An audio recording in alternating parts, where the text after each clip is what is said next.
अस्सलाम वालेकुम dear students, welcome back to my channel. Students, आज हम एसिड बेस्ड डिसऑर्डर जो है वो डिस्कस करेंगे। पहला डिसऑर्डर है हमारे पास मेटाबॉलिक एसिडोसिस। नाम से समझ आ रही है आपको कि इसके अंदर मेटाबॉलिक एसिडोसिस यानी एसिड की कंसंट्रेशन बॉडी के अंदर इंक्रीज हो जाती है। एक एसिड बेस इम्बैलेंस की कंडीशन है बॉडी के अंदर। नॉर्मली जो पीएच होती है ब्लड की वो होती है, इसकी रेंज 7.35 से 7.45 तक, ठीक है। ये नॉर्मल पीएच होती है ब्लड की। अगर पीएच 7.35 से नीचे आ जाती है, 7.35 से नीचे आ जाती है तो इट मीन्स बॉडी के अंदर एसिड की कंसंट्रेशन ज़्यादा है और पीएच कम हो गई है और बाइकार्बोनेट की जो कंसंट्रेशन है वो भी डिक्रीज हो गई है। An acid based disorder characterized by an excess और too much acid in the body fluids and deficient bicarbonate concentration. अगर इस तरह की कंडीशन हो जाती है बॉडी के अंदर तो इट मीन्स कि पीएच जो है वो बॉडी की कम है ब्लड के अंदर और जो बाइकार्बोनेट की कंसंट्रेशन है वो भी कम है और एसिड की कंसंट्रेशन बॉडी के अंदर इंक्रीज हो गई है। This condition is called as metabolic acidosis. अब देख लेते हैं वो कौन सी कॉजेज हैं जो मेटाबॉलिक एसिडोसिस को लीड करती हैं। तो सबसे पहली जो हमारे पास कॉज है वो है diabetic keto acidosis. Diabetic patients के अंदर कीटोन बॉडीज बनती हैं जो कि एसिडिक इन नेचर होती हैं, जिसकी वजह से मेटाबॉलिक एसिडोसिस डिवेलप कर सकती है। नेक्स्ट पॉइंट है हमारे पास severe dehydration.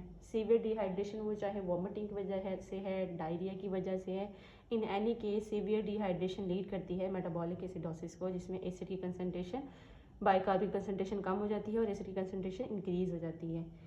GIT loss by diarrhoea और फिस्टुला। स्टूडेंट, डायरिया की कंडीशन या फिस्टुला की कंडीशन में हो सकता है पेशेंट की बॉडी के अंदर ब्लड के अंदर बाइकार्ब की कंसंट्रेशन कम हो जाए और एसिड की कंसंट्रेशन इंक्रीज कर जाए, तो ये भी मेटाबॉलिक एसिडोसिस को लीड कर सकते हैं। नेक्स्ट है hyperchloremic acidosis, result from loss of bicarbonate की कंसंट्रेशन। अगर बाइकार्ब बॉडी के अंदर कम होते हैं तो क्लोराइड आयंस बॉडी के अंदर इंक्रीज कर जाते हैं, तो हाइपरक्लोरेमिक एसिडोसिस डिवेलप कर सकता है, जिसकी वजह से मेटाबॉलिक एसिडोसिस की कंडीशन हो सकती है, यानी एसिड की कंसंट्रेशन बॉडी के अंदर इंक्रीज कर गई है। नेक्स्ट है हाइपोएल्डोस्टेरोनिज्म, यानी अगर एल्डोस्टेरोन का लेवल बॉडी के अंदर डिक्रीज कर जाता है तो एसिड बेस का बैलेंस जो है वो बिगड़ जाता है, जिसकी वजह से क्या होता है एसिड की कंसंट्रेशन बॉडी के अंदर इंक्रीज कर जाती है। किडनी उसको एक्सक्रीट नहीं कर पाते हैं बॉडी से और बाइकार्बोनेट का लॉस होता चला जाता है, जिसकी वजह से मेटाबॉलिक एसिडोसिस डेवलप कर सकते हैं। एंड स्टेज रीनल डिजीज़ के अंदर या किसी पेशेंट को एंड स्टेज रीनल डिजीज़ है, क्रॉनिक किडनी डिसऑर्डर है, तो उन पेशेंट के अंदर भी एसिड की जो कंसंट्रेशन है वो बॉडी से एक्सक्रीट आउट नहीं हो पाती है और बाइकार्बोनेट का लॉस होता चला जाता है, जिसकी वजह से बॉडी मेटाबॉलिक एसिडोसिस की तरफ जा सकती है। लैक्टिक एसिडोसिस, अगर किसी बॉडी के अंदर अगर किसी पेशेंट को कोई लीवर डिसऑर्डर है या वो बहुत ज़्यादा अल्कोहल कंज्यूम करता है, वो एसिड मेडिकेशंस पे है जो क्या कर रही हैं बॉडी के अंदर लैक्टिक एसिड की प्रोडक्शन को इंक्रीज कर रही हैं, एंड एरोबिक ग्लाइकोलाइसिस की कंडीशन है। तो लैक्टिक एसिडोसिस की वजह से लैक्टिक एसिड की प्रोडक्शन इंक्रीज होने की वजह से मेटाबॉलिक एसिडोसिस डेवलप कर सकता है। नेक्स्ट स्टूडेंट चलते हैं साइन एंड सिम्टम की तरफ, जो कि मेटाबॉलिक एसिडोसिस का पेशेंट प्रेजेंट करेगा। फटीग हो सकती है, पेशेंट को फटीग्ड होगा, ड्रॉजीनेस हो सकती है, नोजिया वॉमिटिंग की कंडीशन है, हेडेक हो सकती है पेशेंट को, रेस्पिरेटरी रेट उसका इंक्रीज कर सकता है। रेस्पिरेटरी रेट और डेप्थ इंक्रीज करेगी ताकि बॉडी के अंदर से कार्बन डाइऑक्साइड की जो कंसंट्रेशन है उसको एक्सीड आउट यानी लॉस करवाया जा सके by the help of respiratory tract. Peripheral vasodilatation हो सकती है, body in response to increase acid concentration. Peripheral vasodilatation हो सकती है ताकि टिश्यूज को ऑक्सीजन की सप्लाई जो है वो इंक्रीज करवाई जा सके। डिक्रीज कार्डिक आउटपुट, ये जो मेटाबॉलिक एसिडोसिस की कंडीशन होती है ये मायोकार्डियल डिप्रेशन की तरफ लेके जा सकती है, जिसकी वजह से जिसकी वजह से क्या होता है कि कार्डिक आउटपुट जो होता है वो कम हो जाता है। स्लीपी और वीक होगा पेशेंट बहुत ज़्यादा ड्राउजी, जैसे मैंने आपको पहले बताया, और वीक होगा।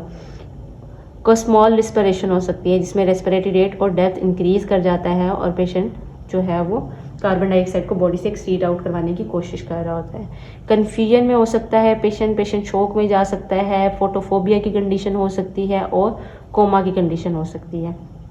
तो ये साइन एंड सिम्टम है जो पेशेंट प्रेजेंट कर सकता है मेटाबॉलिक एसिडोसिस का। स्टूडेंट्स, नेक्स्ट हमारे पास पॉइंट है हम इसको डायग्नोज कैसे करेंगे। तो डायग्नोज हमने कैसे बनानी है इसकी।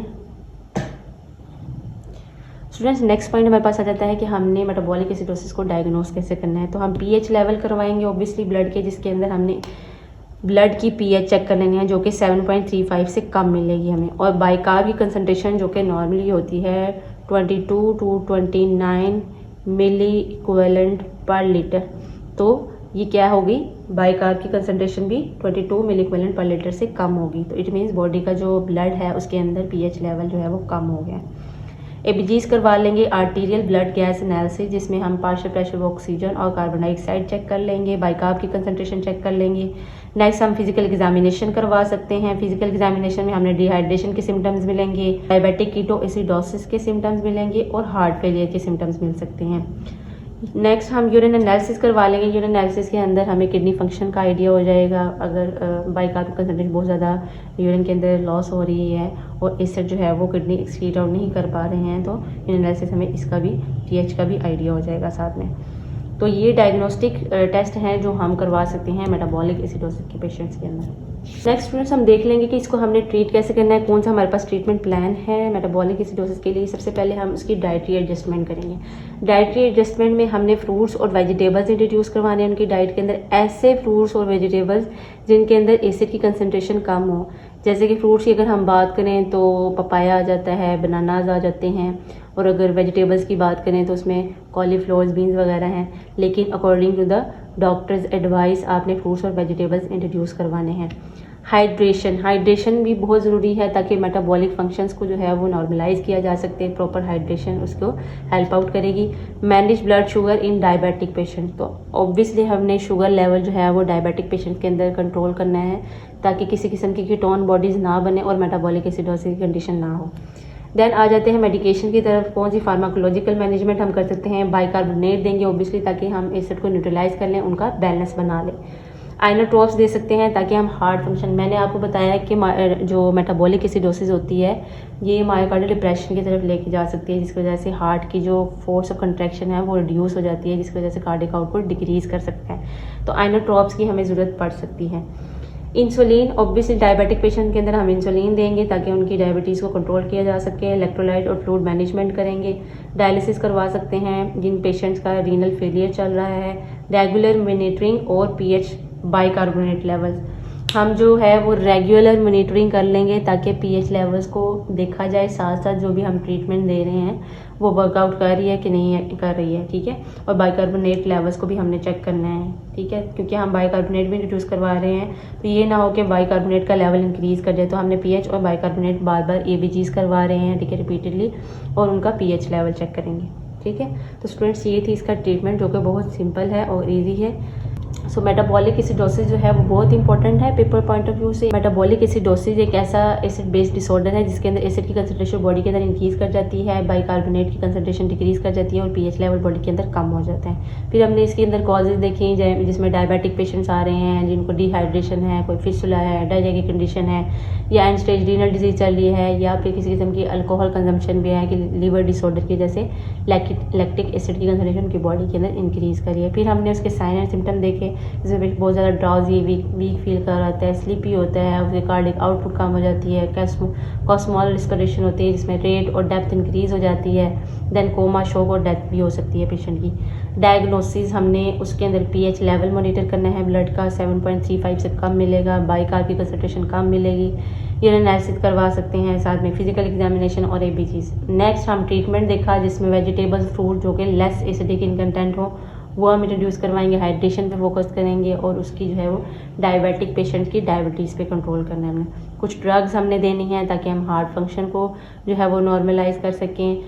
बाइकार्बोनेट देंगे ताकि एसिड की कंसंट्रेशन को न्यूट्रलाइज किया जा सके, और बार बार इनके लेवल्स हमने मॉनिटर करना है ट्रीटमेंट के साथ ताकि हम किसी भी किस्म के एसिड बेस बैलेंस को मज़ीद ख़राब ना कर दें। तो मेटाबॉलिक एसिडोसिस को अच्छे से पढ़िएगा, अपना बहुत सारा ख्याल रखिएगा। Take care of yourself. अल्लाह हाफिज़, बाय बाय।